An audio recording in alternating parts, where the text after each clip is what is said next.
आमचे युनिट 3चे कर्मचारी अधिकारी हे लकडगंज पोलिसांच्या हद्दीमध्ये माल धक्क्याजवळ पेट्रोलिंग करत असताना गुप्त बातमीदारातर्फे माहिती मिळाली की एक अरबाज नावाचा इसम आहे, तो ॲक्टिवा गाडी विकण्याच्या प्रयत्नात आहे.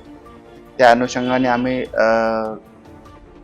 ट्रॅप लावला, त्याच्यावर ताब्यात घेऊन त्याला विचारले असता त्याने एकूण पाचपोलीमध्ये 2 मोटरसायकल ॲक्टिवा, लकडगंजमध्ये 1, यशोधरा नगरमध्ये 2 व असे एकूण 6 ॲक्टिवा आणि मोटरसायकल चोरी केलेल्या त्यांनी कबूल दिले व 6 मोटरसायकल आम्ही त्याच्याकडनं जप्त केलेले आहे.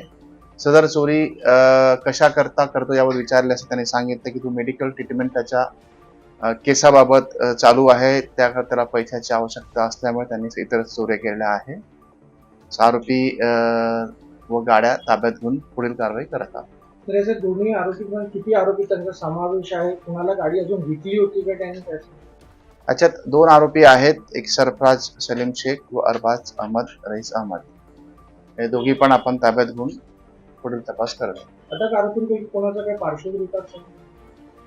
अरबाज अहमद जे आहे त्याच्यावर कोणता रेकॉर्ड नाही आहे, परंतु सरफराज जो आहे त्याच्यावर पुन्हा विश्रांतवाडी येथे एक 302चा गुन्हा दाखल असल्याची माहिती मिळाली आहे.